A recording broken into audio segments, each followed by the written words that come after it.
Boa noite a todos. Sejam muito bem-vindos a mais uma sessão científica do NEISE SED-H, número 36. O NEISE é o Núcleo de Estudos Interdisciplinares em Saúde Integrativa, que é um grupo de pesquisa e extensão da Universidade do Estado da Bahia, Campus 1, Departamento de Ciências da Vida, com o apoio da Abraced. A apresentação de hoje será de um artigo cujo título traduzido é Manifestações Orais das Síndromes de Ehlers-Danlos. Esse trabalho será apresentado por Raíssa Pinho Nunes da Cruz Silva, acadêmica do terceiro semestre do curso de enfermagem, sob minha orientação, professora doutora Cristiana, da Costa Libório Lago. Então, agora com você, Raíssa, desejo uma excelente apresentação. Boa noite a todos. Eu estarei apresentando mais um pouco sobre as síndromes de Ehlers-Danlos, especificamente as manifestações orais. O artigo escolhido foi este aqui, com o título traduzido Manifestações Orais da Síndrome de Ehlers-Danlos. Ele foi publicado lá no final de 2021 pela Revista Americana de Genética Médica, em uma edição especial, Síndromes de Ehlers-Danlos, distúrbios do espectro de hipermobilidade com mobilidades associadas. E aqui está o DOI. Achei necessário trazer a capa da revista da edição especial, porque ele traz esse diagrama circular de interconexões sobre as Ai, meu Deus, perdão, gente. Poderia começar de novo? Então, Podemos. deixa eu voltar do começo, para a senhora não falar, só para ter o corte. Eu me travei. Boa noite a todos. Estarei falando, apresentando a vocês um pouco mais sobre as síndromes de Ehlers-Danlos, especificamente sobre as manifestações orais. O artigo escolhido tem o título traduzido Manifestações Orais da Síndrome de Ehlers-Danlos. Ele foi publicado oficialmente lá no final de 2021 pela Revista Americana de Genética Médica, em uma edição especial, Síndrome de Ehlers-Danlos, distúrbios do espectro de hipermobilidade com mobilidades associadas. Aqui está a presença do DOI. E achei necessário trazer a capa da revista, porque ele traz esse diagrama circular da interconexões dos sintomas, tanto da síndrome de Ehlers-Danlos sobre o espectro de hipermobilidade. O artigo, ele não fala de modo específico sobre o método apresentado, mas através da leitura, percebemos que é um artigo de revisão, onde ele vai estar trazendo essa revisão da literatura. Nós sabemos que uma boca saudável, ela promove a mastigação, a alimentação e a fala de uma maneira muito boa. Isso promove o bem-estar pessoal e a socialização. Nesse sentido, caso haja a presença de alguma doença, patologia ou anormalidade, como cáries, doença periodontal e maloclusão, isso ocasiona dor e desconforto, o que acaba comprometendo a função oral e a qualidade de vida. Os indivíduos sedianos, eles relatam redução na qualidade de vida, principalmente relacionados a fatores de saúde oral, como dor física persistente, desconforto psicológico, limitações funcionais e dificuldade de diagnóstico. Muitos deles são acompanhados por uma equipe multiprofissional de médicos, de endócrinos e de fisioterapeutas. Só que tem aquela questão da avaliação odontológica ser negligenciada, porque entra um conceito de que essa avaliação ela é uma responsabilidade exclusiva dos dentistas. Só que tem uma questão também que os dentistas, eles possuem pouco conhecimento sobre as manifestações bucomaxofacial dessas doenças. E é importante também destacar que manifestações orais específicas associadas à sede, elas são difíceis de separar de patologias comuns, como cárie induzidas por placa bacteriana e periodontite em geral. E o objetivo desse artigo é revisar o conhecimento atual sobre as manifestações orais específicas da síndrome de Ehlers-Danlos e também informar os profissionais de saúde, tanto da área odontológica quanto não odontológica, que atendem pacientes com sede, sobre os achados anteriores e questões em aberto nesse campo. E, ao todo, o objetivo dessa apresentação é compreender mais sobre alterações graves na qualidade de vida relacionada à saúde bucal, entender mais um pouco sobre a questão relacionada ao surgimento diferencial de periodontite e analisar as aparentes anomalias dos tecidos moles. Para isso, a gente vai revisar um pouco mais sobre a síndrome de Ehlers-Danlos, que é um conjunto heterogêneo de doenças hereditárias do tecido conjuntivo e é subdividida em 13 subtipos, com manifestações clínicas próprias e mecanismos patológicos distintos. E apresentam como característica geral a hipermobilidade articular, hiperextensibilidade da pele, fragilidade de ligamentos e de outros tecidos. Além disso, a principal forma da síndrome de Ehlers-Danlos, que é uma exceção a todas as outras, é a forma hipermóvel, porque o mecanismo genético dela ainda não está claramente estabelecido, ao contrário das outras que possuem características monogênicas. Vamos falar um pouco agora, para entender toda a apresentação, sobre a anatomia do dente. O dente, ele é formado pelo esmalte, dentina, polpa e outros anexos. O esmalte, ele é a camada externa do dente. Ele é formado inicialmente pelo epitélio, que ele vai se mineralizar e formar 96% dos cristais de hidroxiapatita.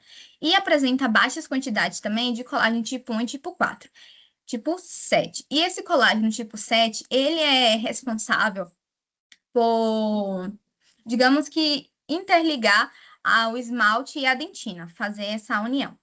Já a dentina, ela apresenta 70% de hidroxiapatita, principalmente formado também por colágeno tipo 1 e pequenas quantidades de colágeno tipo 3 e tipo 5, além de ser formado por proteínas não colágenas e proteoglicanos.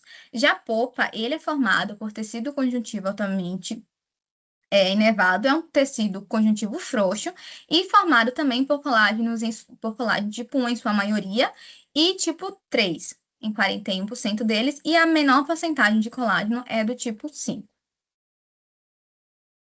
Já o cemento, o ligamento periodontal, eles são tecidos de suporte do dente. O cemento, ele é um tecido calcificado e avascular que vai envolver a raiz. E também é composto pela matriz orgânica rica em colágeno tipo 1 em pequenas quantidades do colágeno tipo 3 e tipo 12.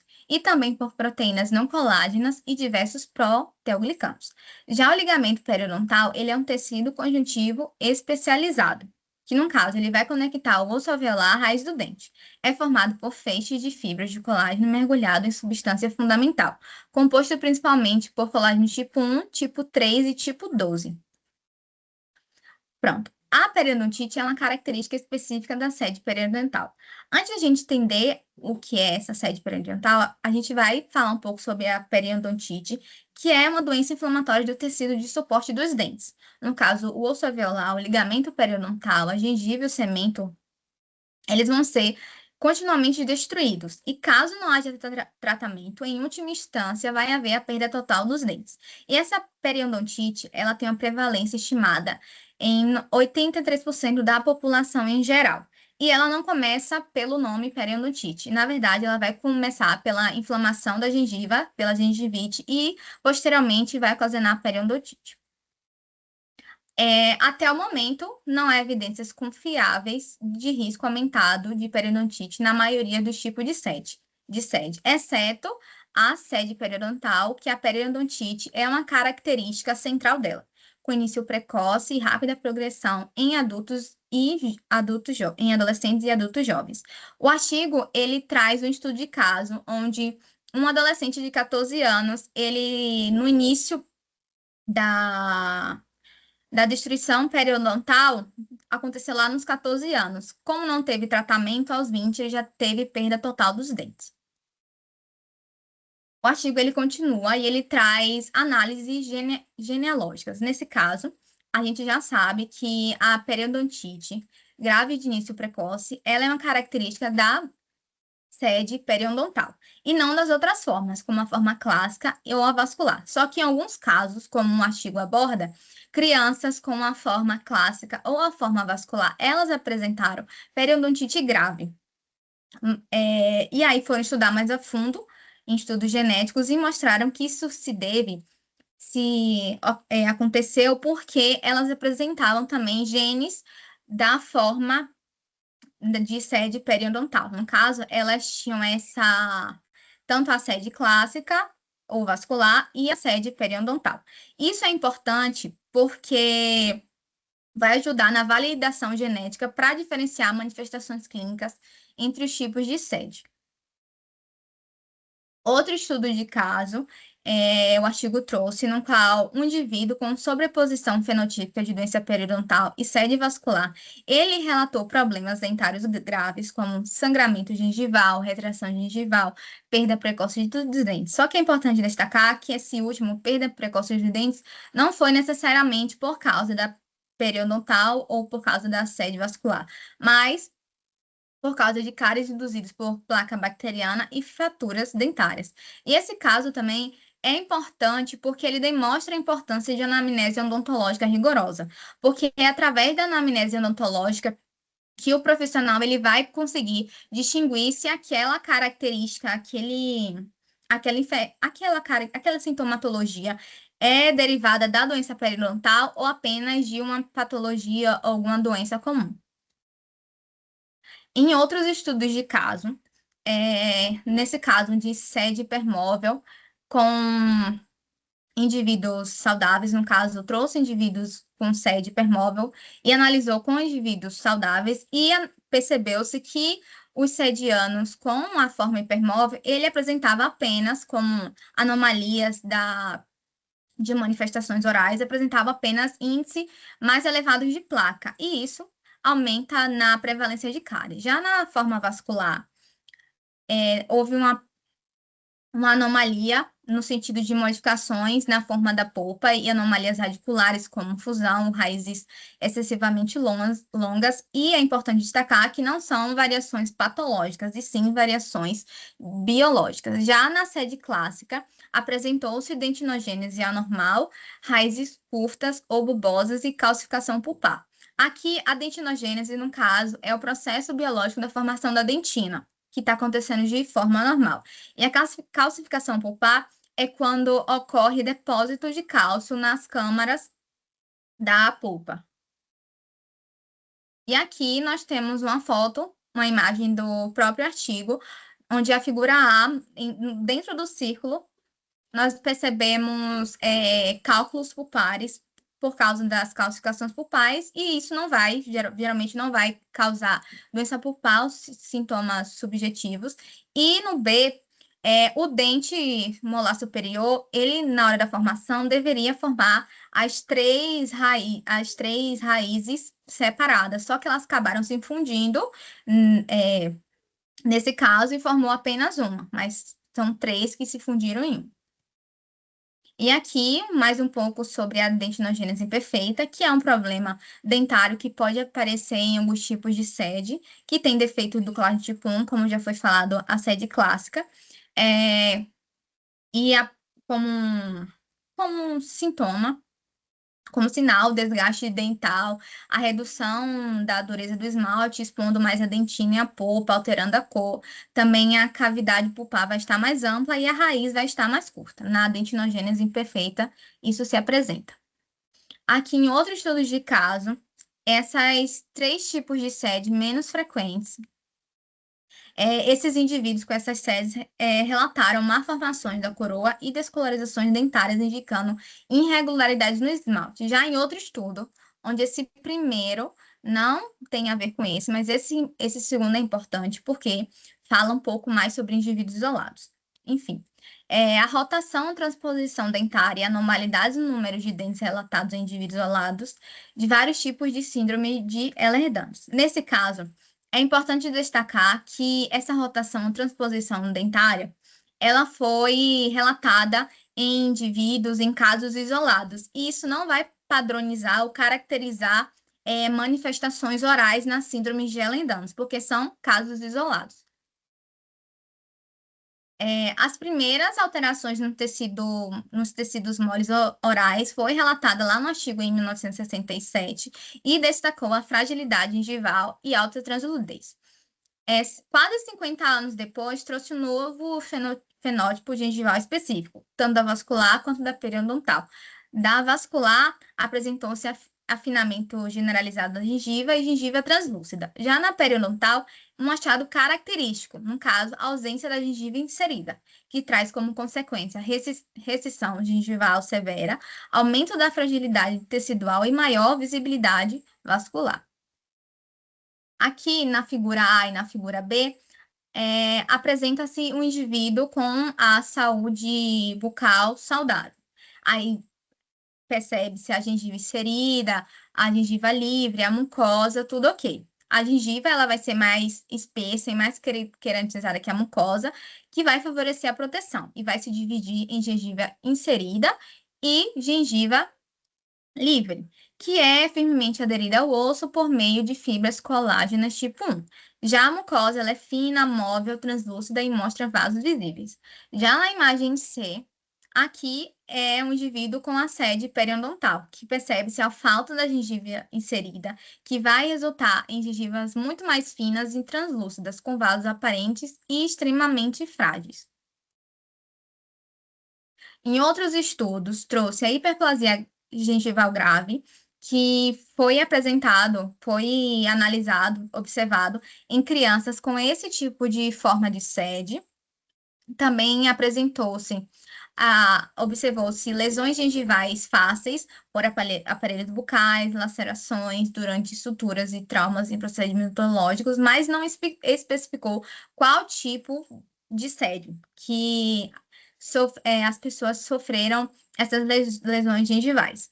E como marcador clínico, nós temos a ausência ou hiperplasia do frêmito lingual e o lábio inferior, que indivíduos com as formas clássica ou hipermóvel, isso é um marcador clínico. Então, 90% dos indivíduos com sede apresentam esse marcador e um grupo controle apenas 1,8%. Os anestésicos locais parecem ser menos eficazes. Lá no estudo realizado em 2019, pacientes com sede, eles relatam 3 vezes menos, eles sentem 3 vezes, tem 3 vezes mais resistência a anestésicos. Pronto. E aí, esse estudo mostra a menor eficiência de anestésicos odontológicos. E aí vem a articaína como um anestésico de maior taxa de sucesso. Só que é importante, mais uma vez, destacar que não há evidências suficientes para recomendar ou contraindicar anestésicos específicos.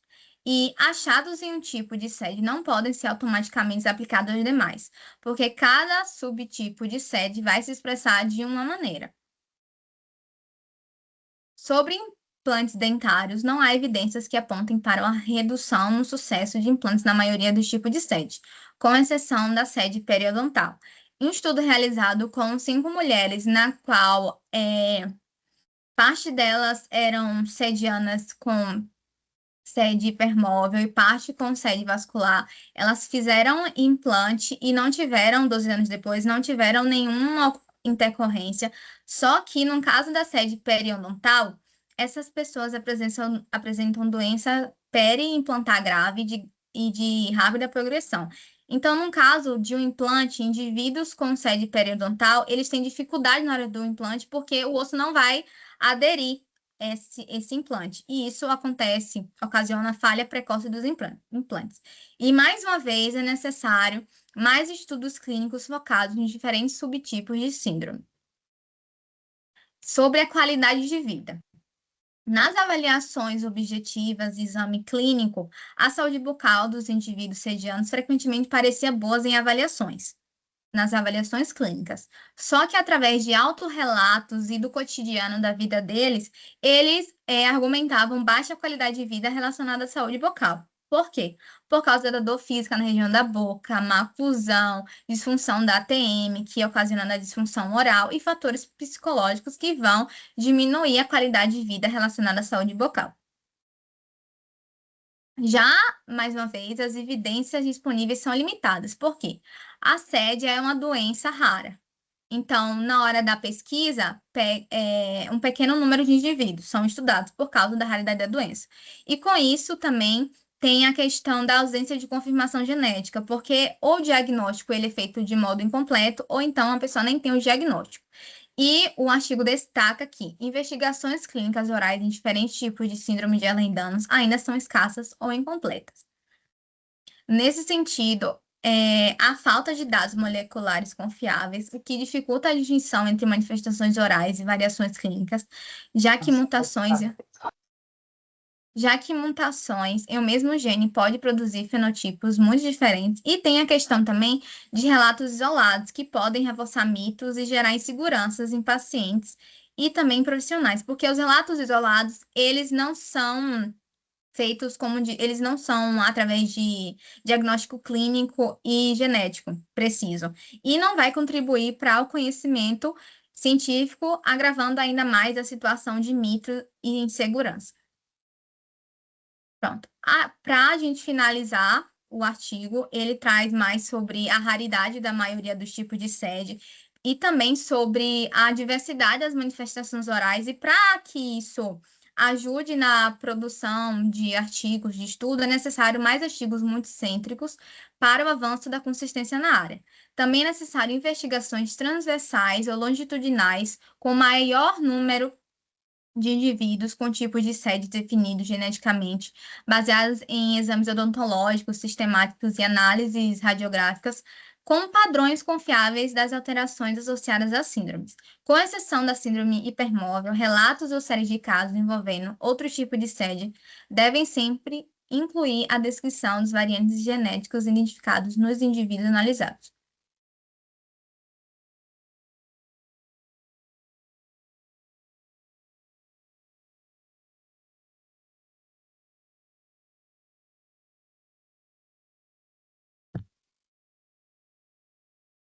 Ok, Raíssa. Então, mais uma vez, né? Eu preciso destacar aqui que Raíssa é acadêmica do curso de enfermagem. Então, eu queria te agradecer duplamente, Raíssa, pela sua apresentação, que eu imagino que tenha sido um desafio muito grande para você, né? Por dois motivos, né? Como eu já falei, por você ser acadêmica do curso de enfermagem e não acadêmica do curso de odontologia, como era de se esperar.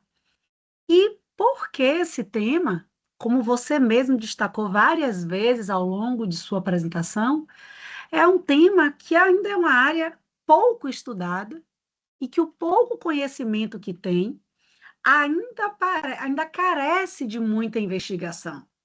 Investigação com maior número da população, de indivíduos sedianos. Então, para você, eu acho que esse desafio foi em dose dupla. E você fez isso muito bem. Então, eu sei que você estava um pouquinho preocupada se você chegaria lá, e eu te digo que você chegou.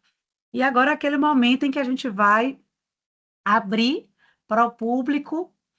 Quero saber se alguém tem alguma colocação para fazer, alguma pergunta, algum comentário, para que a gente abra agora para uma discussão.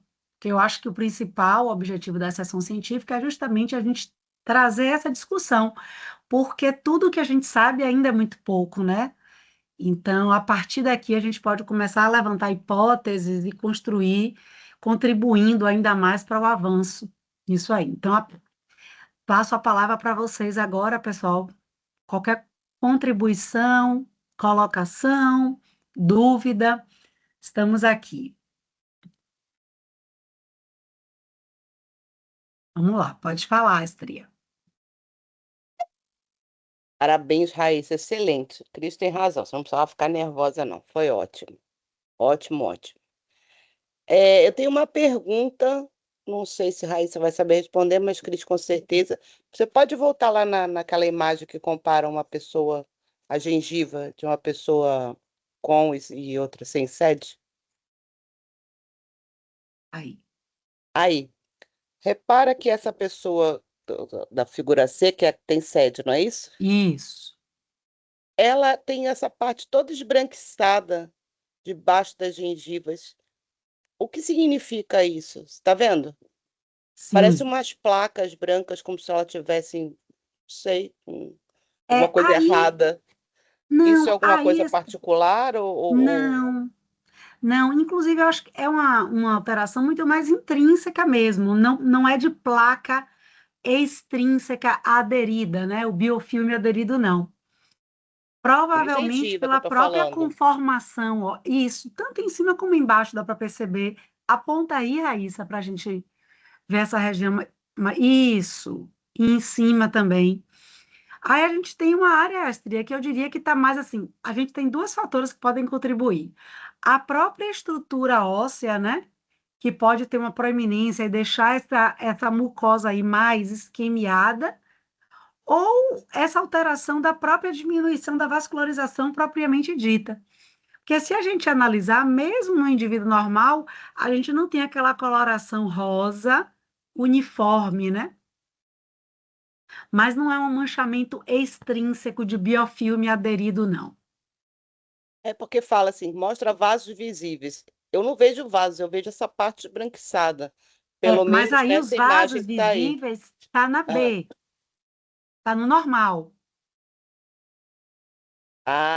tá, desculpa. É, Ela é translúcida, mas embaixo isso, fala, com vasos aparentes. isso. Na Porque como C. ela acaba sendo mais fina, e ela acaba ficando mais frágil mesmo, por ser mais fina. E aí dá para a gente observar, inclusive pela própria ausência, né, dessa gengiva inserida. A inserida aponta aí no desenho, a verdinha. Isso, porque a gente tem a gengiva livre, que é essa que fica mais próxima da coroa mesmo, e a inserida, que é essa que fica mais aderida mesmo ao osso. Então, no caso do paciente com sede, a gente vê a falta dessa gengiva inserida. Então, você parte, digamos, da gengiva livre direto para a mucosa. Você tem não é que seja falta, né? Mas uma redução dessa gengiva inserida aí. E aí a Esse é gengiva bem mais fina, né? E visualmente, pelo menos parece aqui, a gengiva. Eu tô com a câmera fechada. A gengiva, numa pessoa normal, ela faz um abalamento assim. Tem o dente aqui, mas ela faz uma voltinha aqui. Parece que a do outro é mais plana. Ou é só também desse paciente? Você Você entendeu? fala, É, tipo, você tá com o dente assim de frente, aí você tá com ele de lado. A certo. gengiva da pessoa normal, ela faz uma voltinha assim, ó. E da outra parece que ela tá mais achatada. Tá Agora aí vendo? também tem muito da conformação óssea, viu? Porque a gente tem que se lembrar que a gengiva, eu brinco assim, ela é como se fosse um edredom que estivesse cobrindo o osso. A verdadeira inserção do dente se dá no osso. Volta aí a imagem, Raíssa, por favor, que tem na imagem anterior. Pode voltar, aquela que tem um desenhozinho mesmo. Pode voltar. Isso. Então, a gente vê ali ó, que o osso alveolar, que está envolvendo a raiz do dente, ele é coberto pela gengiva. Então, o que dá a fixação de fato ao dente é o osso alveolar. Tanto que a doença periodontal, Raíssa também falou isso, ela começa, é como se a gengivite fosse o estágio inicial da doença periodontal, ainda reversível, mas ela está ali apenas provocando uma inflamação gengival. Você melhorando a higiene, removendo o fator etiológico, que é o biofilme, né, popularmente chamado de placa bacteriana, a gente consegue reverter. À medida que esse quadro não reverte, essa doença ela vai evoluindo e a inserção do dente no osso, coberto pela gengiva, começa a ser comprometido. E aí a gente começa a ter uma diminuição, uma reabsorção óssea. E aí o osso vai diminuindo e a gengiva vai acompanhar esse osso que está descendo. E aí é por isso que a gente pode ter dente com mobilidade, e Raíssa também destacou isso, perda do dente, sem nem cárie. A cárie era até uma imagem que a gente pensou em colocar, só para diferenciar, né, a cárie da doença periodontal. Volta aí o slide anterior, Raíssa. A cárie é quando a gente tem uma doença nos tecidos que formam a estrutura do dente. Então, a cárie ela vai destruir o esmalte, destruir a dentina, e se chegar na polpa, aí você precisa fazer o tratamento endodôntico, que é o canal. E aí, como a gente vê aí na imagem, né, a polpa ela tem comunicação lá pelo forame radicular com o osso. Então, aí é que pode, em casos mais avançados, provocar um abscesso, que a gente já tem aquelas manifestações mais exacerbadas. Você pode ter cárie sem ter doença periodontal. E pode passar para o slide seguinte, Raíssa. Você pode ter uma doença periodontal, que é nos tecidos de suporte, sem ter cárie. E você pode perder um dente com a estrutura rígida, esmalte, dentina, tudo rígido, mas que perdeu toda essa parte do seu suporte. E muitas vezes as pessoas que não são da área acham que doença periodontal e cárie coexistem. Elas podem coexistir realmente, mas elas podem existir separadamente. Tem pacientes que. Eu já tive uma paciente que uma vez ela tinha tanto medo de dentista que ela dizia assim: eu adoro quando o meu dente fica mole, porque eu mesma consigo extrair ele em casa. Eu tiro sem precisar ir no dentista. E o dente saía sem cárie nenhuma. Tal era a gravidade da doença periodontal dela. Então, é igual uma planta sem terra. Você pode ter a raiz da planta, mas se não tem terra, aquela planta não vai ficar em pé. Então, a gengiva, ela apenas vai acompanhar o osso. Então, ela vai descendo. Agora, a gente pode sim, como o fator etiológico, tanto da cárie como da doença periodontal, é a placa bacteriana, você vai muito facilmente ter pacientes que têm cárie, ter doença periodontal, tudo ao mesmo tempo agora. E existe ainda, Astria, as doenças, as lesões endopério, que já são uma outra esfera da odontologia, né? Que tem causa endodôntica que atinge o periodonto e vice-versa. Então, o que é muito importante as pessoas entenderem é que as doenças periodontais, e a gente tem essa classificação, né, da sede periodontal, que é dos tecidos de suporte do dente, do osso alveolar, do cemento, do ligamento periodontal, e que ela pode existir sem necessariamente a cárie. E lembrando sempre isso, a gengiva ela apenas é um edredom que está cobrindo o osso. Então, se o osso desce, a gengiva desce porque ela está acompanhando, ela está apenas recobrindo aquilo ali. Mas na doença periodontal, como você falou assim, com o dente tá aparentemente inteirinho, a raiz do dente, né? Aí onde tem o cemento, ela vai tendo uma degeneração, né? Ela vai reduzindo esse tamanho de raiz, não é? Por Não, isso o na dente está verdade, mole. não. Aí é um caso que você pode ter uma reabsorção radicular, mas independente, pode estar relacionado com a doença periodontal ou não. Passa aí aquela imagem que tinha uma radiografia, a Raíssa, que tinha das fusões radiculares.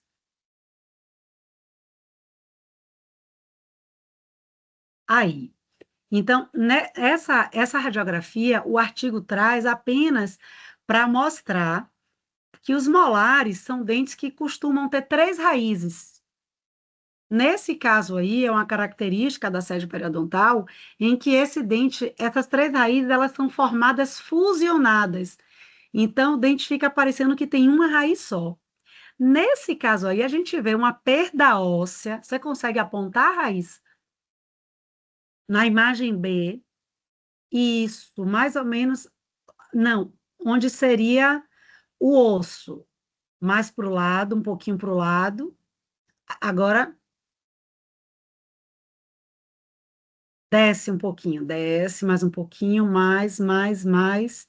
Aí. Então, aí a gente está vendo a área de reabsorção óssea.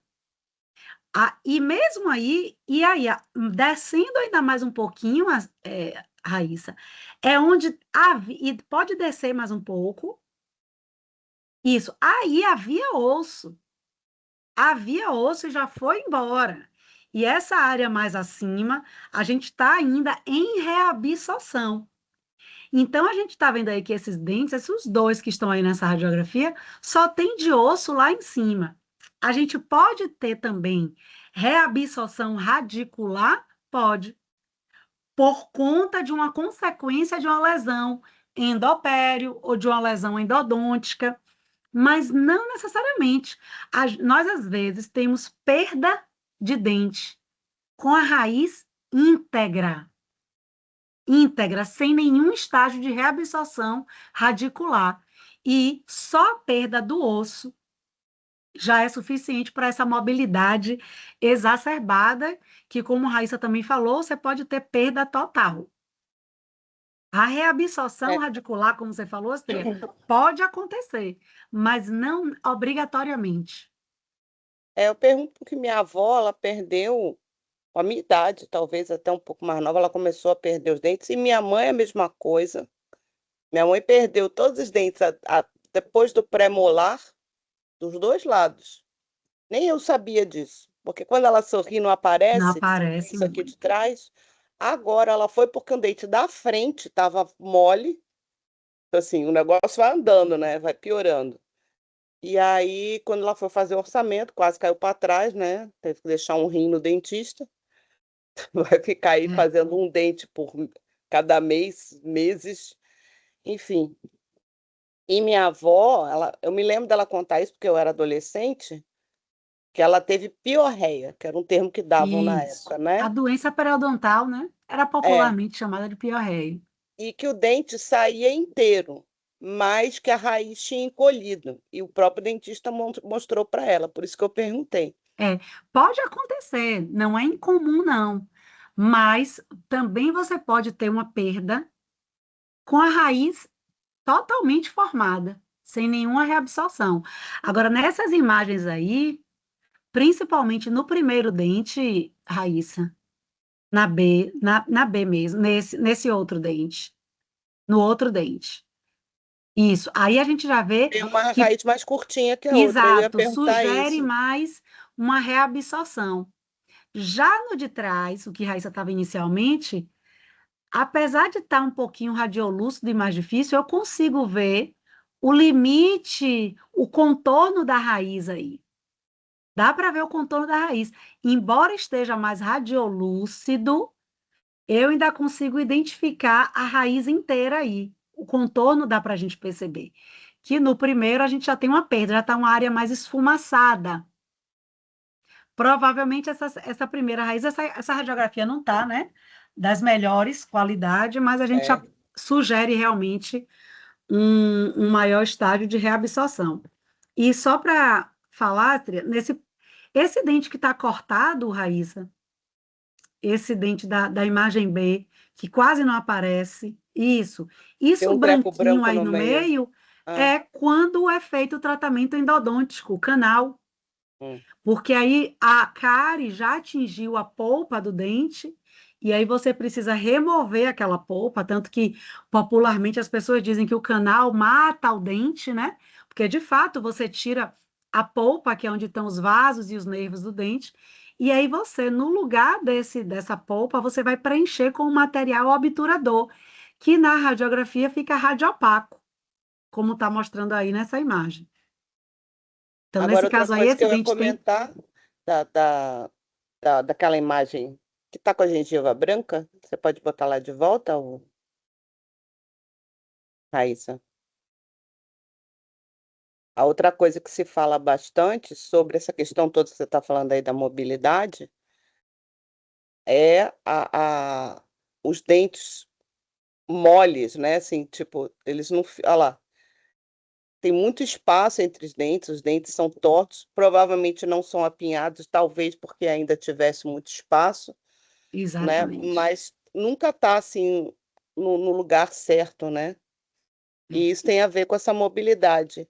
Então, na verdade, eu acho que o próprio mecanismo de mastigação com um dente mais frouxo faz com que ele ande pela boca, né? O jeito que a pessoa fala. Aí nessa imagem a gente vê, inclusive, que tem má oclusão, que a oclusão se refere assim ao encaixe dos dentes da arcada superior com a inferior. É. Ela tem um jeito certo de encaixar. Então a gente vê na imagem C que a gente tem ali, ó, provavelmente uma mordida cruzada, que é os dentes inferiores à Então, frente. para frente. Isso, como você fez aí, Estria, à frente dos anteriores, né? E isso também já tem toda essa relação ortognática da parte óssea. Já está como é que chama? Prognatismo aí, né? Isso. Certamente aí a gente nesse artigo a gente não viu nada dessa parte ortodôntica, né? Mas Uhum. certamente uma investigação aí vai trazer Como eram manifestações orais, eu achei que ele ia ampliar um isso, pouco mais, porque tem muita coisa associada. isso. E eu estava comentando isso com meus filhos, é bom falar aqui com os estudantes de saúde de um modo geral, inclusive com Raíssa, que é de enfermagem, a saúde bucal, ela foi muito renegada, ainda é em muitas partes do mundo. Se vocês repararem, eu fico impressionada, eu acho que dentista é um negócio muito caro na Europa, na Inglaterra principalmente, sempre achei.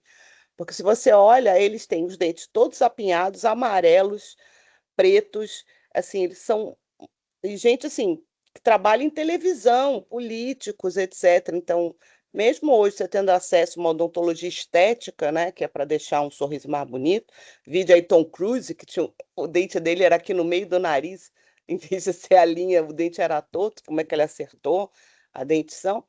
Na Inglaterra, você continua vendo artistas, né, de televisão, de cinema, com os dentes todos tortos, eu acho que é muito, muito caro. E aqui no Brasil, estava comentando, essa juventude não sabe disso, mas a gente sabe, né, Cris? Década de 70 e 80, o Brasil era conhecido como país dos dentados. Inclusive, acho que tem um documentário que tem esse título. E aí eu me lembro que me País chocou dos muito. banguelas, né? Eu me Brasil é o lembro, país dos banguelas. eu me lembro de um vídeo que eu vi, mostrava no Maracanã, aquela galera num jogo de futebol, e todo mundo berrando assim, e a maioria sem dente. Sem dente, gente jovem, assim, entre 20 e 30 anos, assim, sem a bateria toda completa, que não tinha nada, às vezes um dente no meio, às vezes os dentes todos podres. E aí eles faziam um comparativo, eu não me lembro de quando era a época, acho que era a década de 2000, mostrava no Maracanã de novo, torcedor, assim, a mesma cena no mesmo local, só que aí você não via mais isso. Então, houve um avanço muito grande na odontologia, acho que no acesso também está melhorando, mas é uma maluquice, assim, odontologia pelo SUS é um negócio complicado. Eu vi de Andréia, a Andréia pode relatar isso aí, ela precisou fazer uma extração e um negócio que vai para lá, vem para cá, é difícil de marcar, tem pouquíssimos dentistas. E eu sempre gosto de falar muito sobre, por isso eu fiz questão de ter dentistas no nosso projeto, porque a gente perdeu um amigo de família que era assim, tipo, como se fosse primo da gente, não era carnal, mas era primo de coração, né? E ele, como relatado aí, tinha horror a dentista, ele não ia a dentista de jeito nenhum, ele tinha uns dentes grandes, até bonitos quando era jovem, mas como ele não ia dentista, também não escovava o dente, também não cuidava de nada. Foi a mesma coisa, ele começou a ter um monte de cárie, perder dentes, e ele fazia graça com isso, nunca esqueço disso. A gente num churrasco na casa dele, tinha uma casa de praia, ele rindo, como é que tá aqui, ó? Aí fazia assim, assoprava, esse dente da frente balançava, assim, de Balançava. frente. E a gente, pelo amor de Deus, ele falou, não, que não vou, não sei o quê. No final das contas, o que que aconteceu? Óbvio que ele tinha outras comorbidades, ele era obeso, comia muito mal, era advogado, era estressadíssimo, trabalhava 18 horas por dia, essas coisas todas contribuem. Mas aí ele teve um problema grave de coração, foi internado às pressas, aí fizeram vários procedimentos para coração, inclusive angioplastia, 1000 exames, deram isso, deram aquilo, nanã, mas não conseguiam controlar a situação, não descobriu o que que era, até que um médico olhou para a boca dele, viu o estado pavoroso que estava, trouxe um dentista, fez lá uns exames, e aí eles descobriram que ele estava com endocardite bacteriana, causada por doença. Exato. E, Exatamente. infelizmente, isso já tinha se passado um mês que ele estava internado e ele acabou vindo a óbito. Foi assim, foi uma tristeza. Ele estava com 56, 57 anos, por conta de doença dos Exato. dentes. Ah, porque era obeso. Ah, tá, tudo bem, isso tudo pode ter contribuído. Mas quando minha mãe me contou, ela contou chocada, falou, "Ai, pode isso?" Falei, pode, porque eu já tinha estudado isso na faculdade, já tinha me chocado isso na faculdade. Saber que eu falei, claro, faz todo sentido, né? Você ter um dente que está em conexão direta com toda a parte interna, que você possa ter entrada, aquilo ali é uma porta de entrada para a bactéria direto na corrente sanguínea, né? Exatamente. Porque Aí vinha a todos minha nós temos, pergunta, né, bactérias na boca, todos nós temos. A sim, questão é que quando você tem um quadro de doença periodontal, ela vai tendo uma via direto de chegar na corrente sanguínea, porque a gente vai ter sangramento gengival, então ela tem um canal direto para chegar na corrente sanguínea, ela vai se alojar lá no endocárdio mesmo. é isso, mas a minha pergunta era essa, por que que vai para o coração preferencialmente? Aí, geralmente, são pacientes que têm alguma predisposição, alguma alteração nas válvulas, e que essa parte do endocárdio, especialmente as válvulas, né, acabam servindo como local de alojamento e colonização bacteriana. Então, geralmente, tem alguma predisposição. Por exemplo, às vezes o paciente fala que tem um sopro. Muitas vezes o paciente nem relata que tem sopro, porque sopro não limita a vida dele em nada. Então, se o profissional fizer aquela anamnese mal feita, você tem algum problema de saúde? O paciente vai dizer, não tenho, porque o sopro para ele não altera em nada.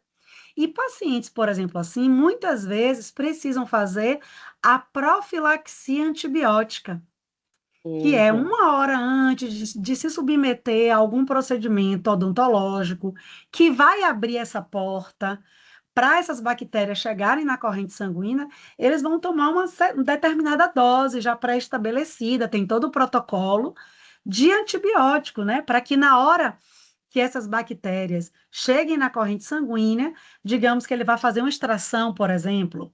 Então, ele vai tomar X minutos ou 1 hora antes aquela determinada dose de antibiótico, para que na hora que essas bactérias cheguem na corrente sanguínea, elas já encontrem esses antibióticos fazendo essa primeira linha de Circulante. defesa. A grande questão é que, no caso, por exemplo, Esther, desse conhecido seu, desse seu primo, a doença periodontal abria essa via de comunicação constantemente. Não era um procedimento programado onde ele poderia fazer essa profilaxia antibiótica. E ele não podia viver em profilaxia antibiótica. O que é que ele tinha que Uhum. fazer? Tratar a doença Tratamento. periodontal. É. Tratar e curar. Essa Não questão que você só estava. doença periodontal, era cheio de cárie também. A Isso cárie também é uma porta de também entrada, né? comunica. Antigamente não existia a especialidade odontologia hospitalar, né? Eu me formei, não existia. Hoje em dia já existe essa Amém. especialidade odontologia hospitalar, porque existem esses casos, né? Então, e essa é a grande importância dos profissionais terem essa visão multidisciplinar. Eu garanto que não só Raíssa, que apresentou esse trabalho hoje, mas todos que estão aqui assistindo vão ter esse olhar para o paciente. Eu não tenho dúvida disso, porque hoje em dia a gente tem milhares de estudos sobre alterações periodontais de doenças sistêmicas. Então, diabetes, etc. Só que antigamente era vista como uma via de mão única, em que doenças sistêmicas provocavam manifestações orais. Hoje em dia, a gente já sabe que doenças periodontais, cárie, que também atinge ali, podem provocar complicações sistêmicas. Então, eu acho que isso, assim, isso que a gente faz já vai plantar essa sementinha para vocês, independente de ser paciente sediano ou não, né? Isso aqui a gente está abrindo, vocês já têm, vocês com certeza serão profissionais diferenciados, porque vocês sabem que a boca não acaba ali.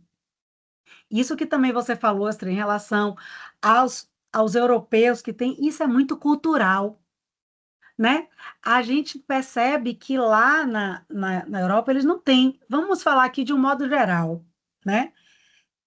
Tanto do profissional como do paciente. Antigamente, não se tinha, até Eu diria até, sendo um pouquinho ousada, de cuidados com a higiene de um modo geral, né? Higiene de um modo geral, desde o banho até a higiene oral. Então, simplesmente não se dá muita atenção a isso, né? Eu acho que nós, profissionais também aqui, somos também diferenciados em relação a muita formação fora, né? Sim. E a gente, às vezes, desvaloriza isso. Antigamente, e isso eu estou falando aqui no Brasil mesmo, tá com dor, ao invés de se tratar, extrair o dente. Por isso esse Eu conceito ia de falar isso, que estava esperando você acabar de falar é, sobre isso. por isso esse conceito de que o Brasil é o país dos banguelas, que qualquer problema, os pais, extrai. Hoje em dia, o próprio dentista se recusa a extrair. Se ele sabe que tem solução, ele diz: olha, tem solução. Você quer extrair, você vai para outro dentista. Porque eu não vou extrair, porque não é ético da minha parte extrair um dente que eu sei que tem tratamento. Você, paciente, pode até não saber que tem tratamento, mas eu sei. E eu não vou extrair um dente rígido, não, um dente que tem tratamento. Mas ele ainda Recuperável. vai encontrar os profissionais que vão extrair porque querem o dinheiro. Ele ainda vai encontrar. E essa questão também que você falou do SUS, né? Ainda é uma área muito deficiente a assistência odontológica pelo SUS, né? Porque, de fato, a gente diz assim, a consulta médica em algumas áreas só precisa de uma sala e uma maca, né? Odontologia, sem todo aquele aparato, você não faz muita coisa no paciente, né? Sim. Nem uma Ainda a gente ainda avaliação fica muito preso. decente, né? Porque até tudo aquele instrumental metálico, vamos dizer assim, que Isso é precisa de a esterilização, que tem esterilização. autoclave, tem que ter as coisas todas, Então, é muito imagine assim, caro, na né? faculdade a gente já trabalhava com uma caixa, com os instrumentais que a gente precisaria para fazer aquele atendimento. Abriu essa caixa, Acabou. mesmo que você só use um instrumento para fazer um exame no paciente, a gente não usa mais aquela caixa para outro. Já era. Abriu, contaminou. Sim. Mas a gente vê por aí, seja no Brasil ou fora, instrumentais esterilizados sendo guardados em gavetas, né? É, Então, Doriza. e Não, principalmente lá fora, né? e isso você comentou, minha sogra, que tem idade da minha mãe, está com 80, ela estava com 18 anos, eu morava no interior, numa localidade de Itamaraju. Itamaraju já é pequena, imagine uma localidade de Itamaraju. Aí diz que passava dentista uma vez por ano lá, um dentista itinerante. Aí fazia aquela fila, ele atendia, sei lá, uma semana, e aí diz que ela estava com cárie nesses dentes. Ele arrancou os 4 dentes da frente dela com 18 anos de idade. Aí Imagine. mandou fazer uma dentadura, que é só um pedaço, né? Tipo uma Isso, prótese. E ela começou a usar e achava isso um super natural, todo mundo fazia isso. exato. E Porque o hoje a gente tratamento disso sabe, aí demoraria muito mais do que uma semana. Aquele dentista só ia voltar ali muito tempo depois. é, Então, seja para tratar cárie, seja para tratar o canal, uma semana não dá para nada. não, e isso impacta na alimentação. Então você vê, ó, é uma sequência de Autoestima, eventos. autoestima, Não, né? não entrei nisso aí, tô só na parte puramente biológica da coisa. A pessoa Biológico. que perde os dentes, ou que está com os dentes cariados, ou que está com doença periodontal, ela está em um processo infeccioso. Aí fica todo mundo agora, que a grande moda é falar de inflamação. De inflamação. Uma pessoa que está com uma cárie está com processo inflamatório e está com processo infeccioso. Que se ela vai deixando, aquilo vai piorando. Aí a gente diz, o pior é perder o dente. Não, o pior, eu acho que é adquirir outras condições. Você imagina o quanto muda a microbiota oral quando você está com o dente cariado, porque você vai propiciar o crescimento de alguns micro-organismos que normalmente, com a boca toda certinha, com os dentes, gengivas, tudo bonitinho no lugar, aquilo ia estar em equilíbrio, né? Aquela microbiota estava em equilíbrio. Você tem uma mucosa protegida, você tem quantidade de muco, de saliva adequada, proteínas que são antimicrobianas, que são antivirais, que são, né? E quando dá esse desequilíbrio, muda a pH, então começa a mudar a porosidade do dente, a formação de biofilme, tudo. E isso, obviamente, a saliva, a gente está engolindo isso. Então, isso vai começar a afetar Exatamente. outras estruturas, inclusive de garganta, né? E Como você aspirando, falou, né, Astria? Engolindo isso, e aspirando, via aspirando respiratória. a coisa do dente torto, a estética, não é estética. Por que que eu estou botando aparelho com 53 anos? Porque isso está me dando a vida inteira DTM, que é doença temporomandibular, porque minha mordida é aberta. Então, assim, eu tive em vários ortos, e é o que você falou, a coisa está mudando, graças a Deus. Dizer, não precisa, te incomoda? Eu falei, não, só não consigo cortar nada, como as pessoas fazem, assim, né? Não consigo nem cortar pão fino com a boca, é assim, mordendo, tem que morder tudo de lado. Mas impacta sim, porque os dentes eles têm que ter contato certo, porque senão você morde errado, você fala, eu falo torto, toda vez eu me vejo em vídeo, eu vejo que eu falo Sim, puxando para um lado, então isso tem a ver com a mobilidade, e isso daqui está ligado aqui, então mexe em toda a caixa craniana, mexe em toda a musculatura facial, muda a forma de respirar, muda a forma de eu me posicionar com coluna, sono, então problemas, sono. isso, problemas de boca, de cavidade oral, eles afetam a saúde como um todo. E, como você falou, não é só de quem tem sede, é da população em geral. Enquanto o próprio dentista não te orienta com relação a isso, né? E na escola de medicina se esquece de chamar atenção para isso. Eu, particularmente, chamo muita atenção para os profissionais que derivaram, né? Porque vem a medicina como inicial da área de saúde. E dali derivaram porque os médicos antigos tiveram bom senso e disseram, eu não dou conta de tudo. E isso aqui é muito complicado, então precisa ter um especialista só para isso, né?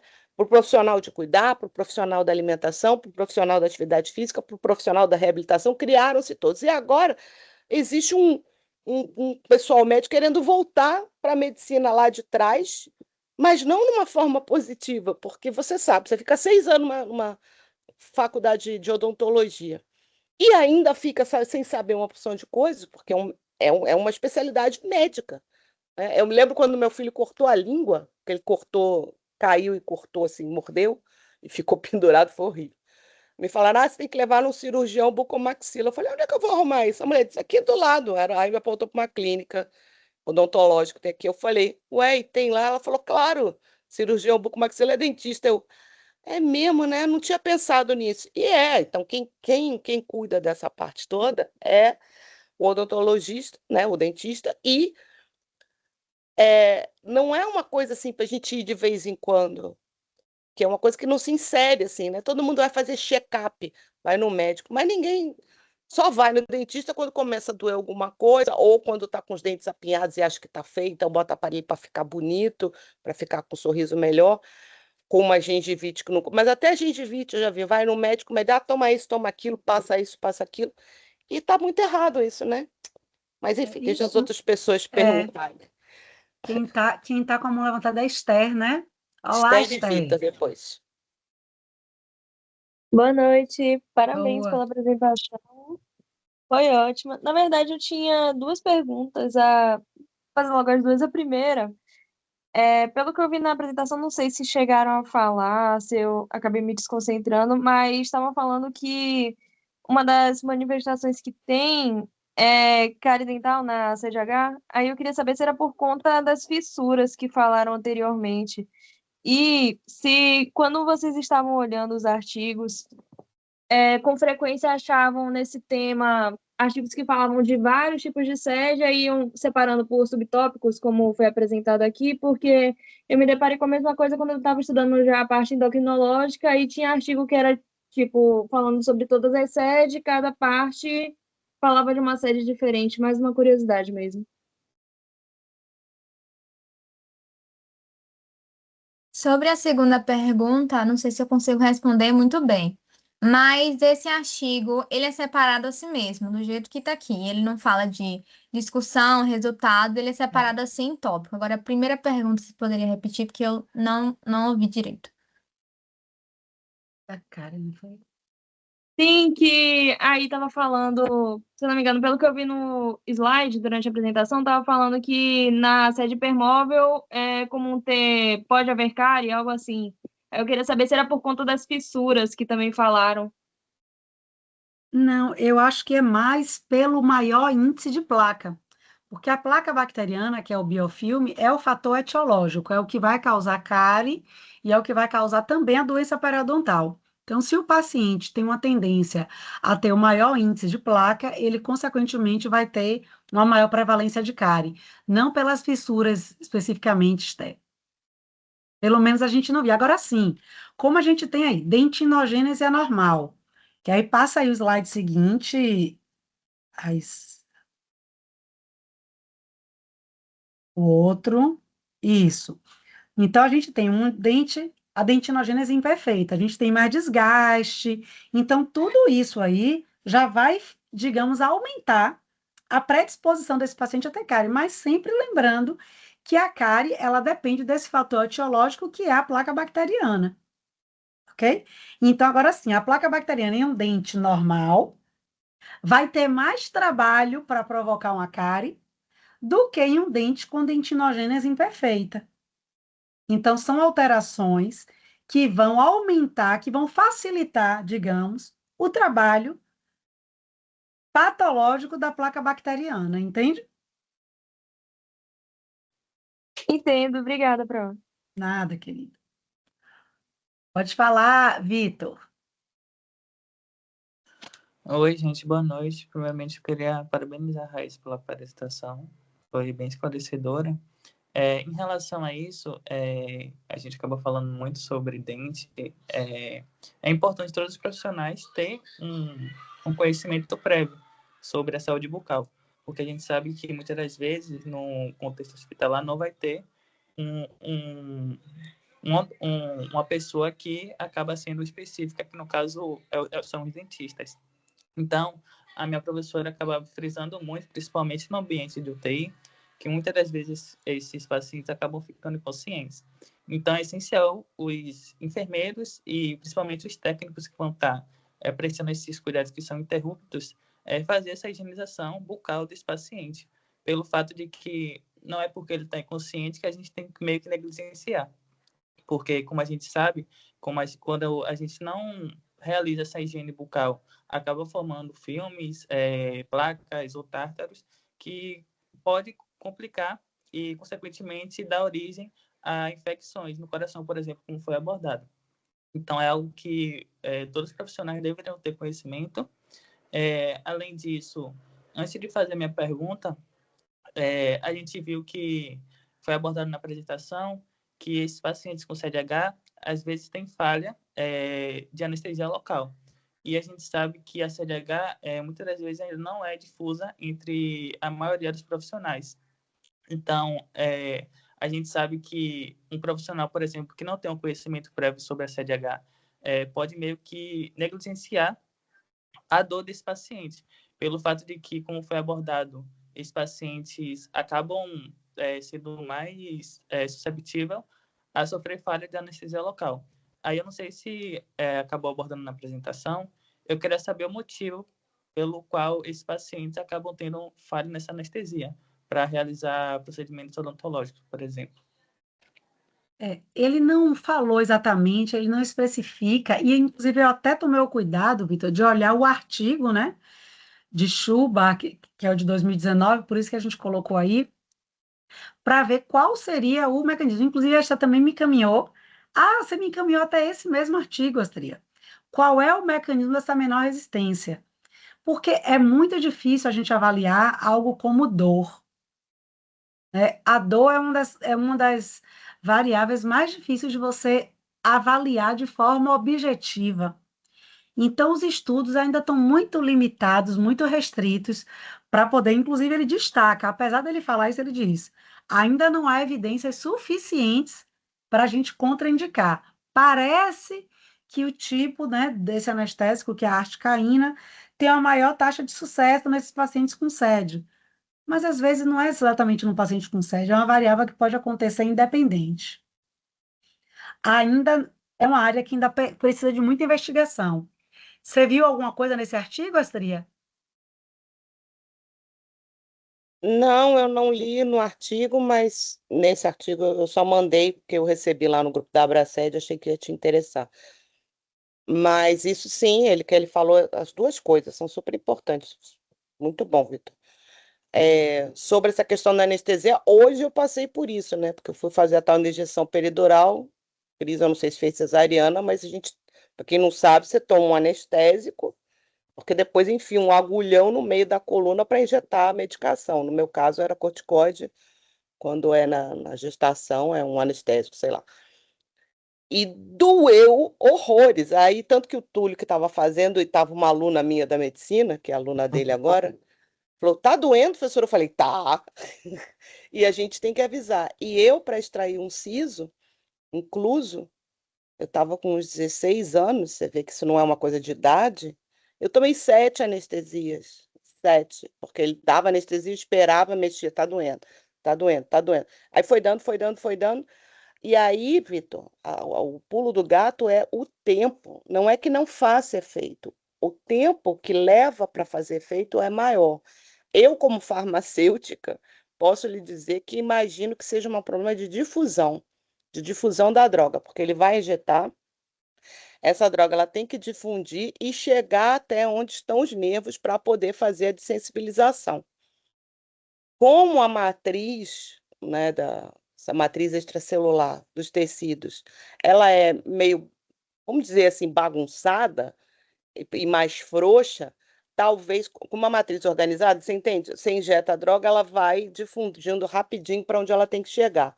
Numa matriz que tem uma fibra aqui, outra aqui, uma mais frouxa, essa droga ela leva um tempo para difundir maior. Isso aqui, na minha cabeça, tá? Raciocínio. Ela leva um tempo maior para atingir o nervo, tanto que depois pega. Nesse caso especificamente da extração do dente, aí depois eu fiquei quase 24 horas anestesiada.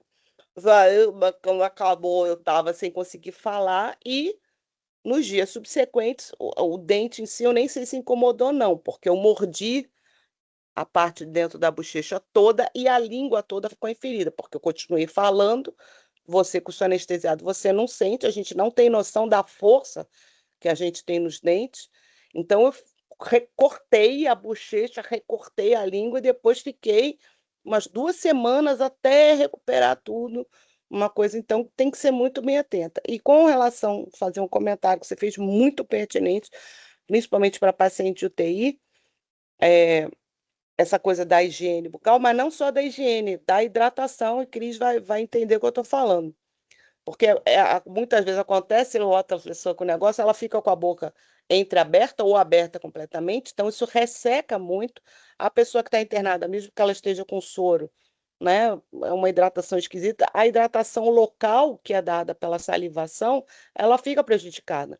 E quando você tem hipossalivação, né, seja ou ressecamento, o que acontece é uma maior propensão à cárie, maior propensão à periodontite, etc, etc. Então, não só fazer higiene, mas não sei, né, se tem algum jeito, aí fica a minha pergunta para a Cris, de fazer para esse tipo de paciente, algum tipo de intervenção para garantir uma equitação da boca, já que a salivação vai estar prejudicada pela condição que a pessoa está. Tem alguma coisa assim? Essa era a Não, pergunta. tem o Falei protocolo tanto. mesmo, né? Que antigamente não existia, né? Nem se olhava para cavidade oral de paciente. E hoje em dia já existe, né? Tanto o cuidado mesmo que o paciente esteja inconsciente por um familiar ou pelo profissional que está ali na UTI, seja o enfermeiro, o fisioterapeuta que está ali assessorando aquele paciente. E aí já faz parte desse protocolo todo, né?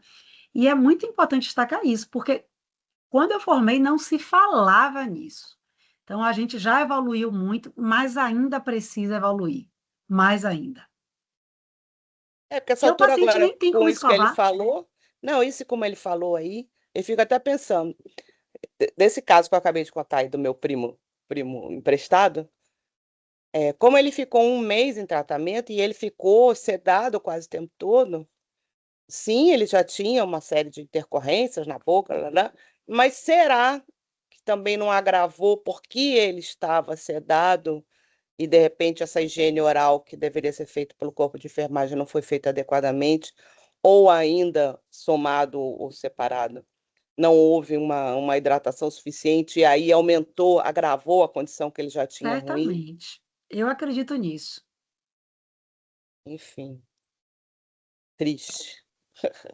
Eu tenho Vitor, acho que outra ainda... pergunta. Fala. Como foi abordado, a gente viu que anteriormente, há umas 3 décadas, mais ou menos, as pessoas tendiam a perder os seus dentes. E a gente vê atualmente que as pessoas tendem a colocar aqueles... me esqueci o nome agora. As lentes nos dentes. Sim. E a gente vê que muitos jovens acabam colocando essas lentes e muitas das vezes não acabam retirando as cáries que estão por baixo, por exemplo, quando colocam. Então, eu queria saber, ao seu ver, já que você é dentista, né? Isso. Isso. Você é dentista, você crê que daqui a 10 anos, por exemplo, essas pessoas que acabam perdendo o dente precocemente tendem a aumentar ou não? Porque a gente vê que muitos jovens acabam colocando essas lentes, mas a gente sabe que essas lentes elas precisam de uma manutenção. E muitas das vezes esses jovens não acabam realizando essa manutenção, que acaba prejudicando a sua carga dentária, né? Então, Eu, ao seu ver, você acha que daqui a 10 anos, por exemplo, as pessoas tendem a perder dentes como anteriormente? em menos de 10 anos, eu diria, Vitor. Agora, a grande questão é assim: um profissional que coloca essa lente por cima de um dente cariado, a gente já questiona, porque a parte estética, ela é a última parte que vai ser tratada no sentido da saúde. Você pode até, por exemplo, o paciente veio com uma queixa estética, mas você vai fazer tudo o que aquele paciente precisa. Você pode até fazer algo provisório, porque, digamos, o tratamento desse paciente vai demorar um ano, tratamento periodontal, vai ter que fazer muitos canais, e aí a gente não vai esperar para melhorar a parte estética do paciente só daqui a um ano. Então, você pode fazer algo provisório para melhorar a estética desse paciente enquanto ele está fazendo o tratamento dos demais problemas. E só quando a saúde periodontal estiver completamente estabelecida, a parte da cárie também estiver totalmente eliminada, só aí é que vai ser feita essa parte finalização estética. Então, na verdade, esse é o último passo, sabe? É igual quando você vai fazer uma maquiagem. Você não vai fazer uma maquiagem no rosto sem antes ter tomado banho, sem antes ter tirado tudo. Você tem uma preparação para receber aquela maquiagem. Você não vai pegar um rosto sujo e vai jogar uma maquiagem por cima. Então, um profissional que faz essa lente para mascarar um problema, ele está provocando um problema muito maior a médio prazo nesse paciente. Então, aí eu acho que nem é profissional, sabe, Vitor? Se ele faz aquilo para ganhar o dinheiro, porque, claro, é o que o paciente quer, sem, né, esse cuidado devido prévio, não é nem profissional aí. E é algo que eu acho que acabou virando comum. Porque, tipo, eu conheço pessoas que visivelmente dava para ver que aqueles dentes não estavam saudáveis e acabou colocando dente, ou colocando essas lentes. E a gente vê que essas pessoas que acabam não cuidando das lentes, a gengivite acaba ficando bem gritante. Então, uma pessoa que não entende muito bem da saúde bucal, essa pessoa dá um sorriso, por exemplo, dá para ver que aquela gengiva, por exemplo, não está saudável.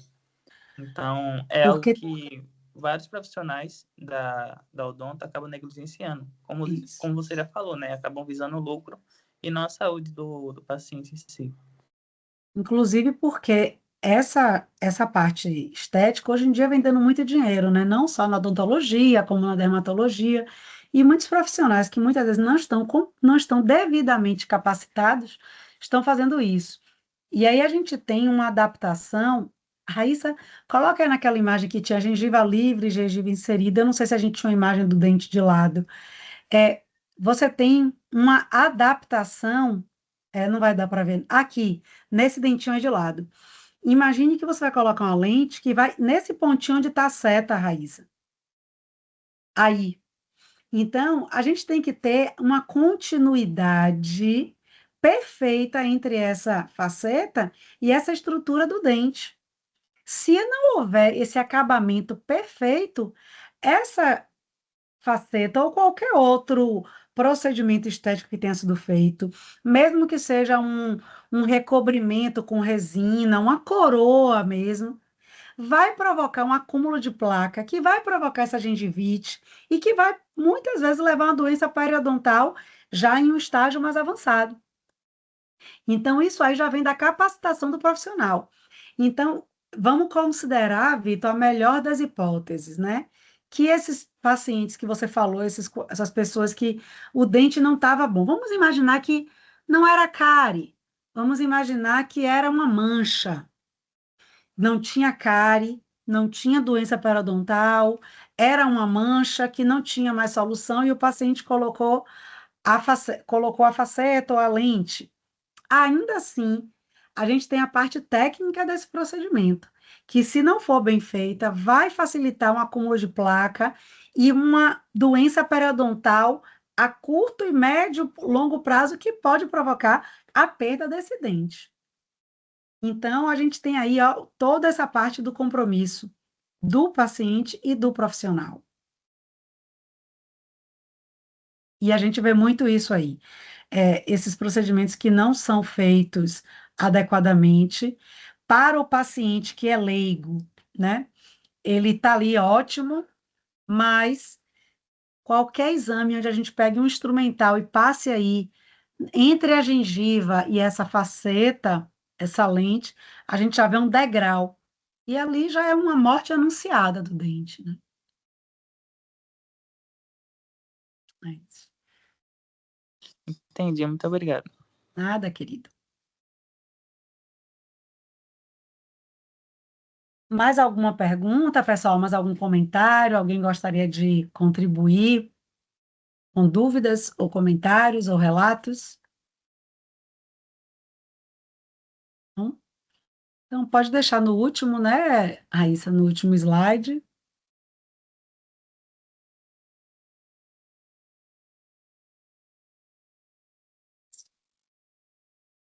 Então, mais uma vez, né, agradecer aqui a Raíssa pela apresentação. Como eu já falei, foi um desafio que você correspondeu, Raíssa. Sinta-se feliz. E não só a Raíssa, mas também a todos que estão aqui presentes, assistindo, que estão contribuindo, e mesmo que não tenham falado nada, mas que só estarem aqui participando desse momento, já estamos contribuindo para uma formação de um profissional diferenciado, né? Então, lembrando a todos que as sessões científicas, elas acontecem semanalmente, ficam gravadas, disponibilizadas aqui no YouTube, no nosso canal do YouTube, e além do canal do YouTube, né, o NEIS ele tem outros canais, outras redes sociais, onde o material, mais informações são disponibilizadas, como Instagram, Facebook, podcast, TikTok, e ficam disponíveis no site neise.uneb.br. Lembrando mais uma vez que o NEIS é o Núcleo de Estudos Interdisciplinares em Saúde Integrativa, que é um grupo de pesquisa e extensão da Universidade do Estado da Bahia, Campus 1, Departamento de Ciência da Vida, com o apoio da Abraced. Então, mais uma vez, obrigada a todos, uma boa noite e até a próxima sessão científica, gente.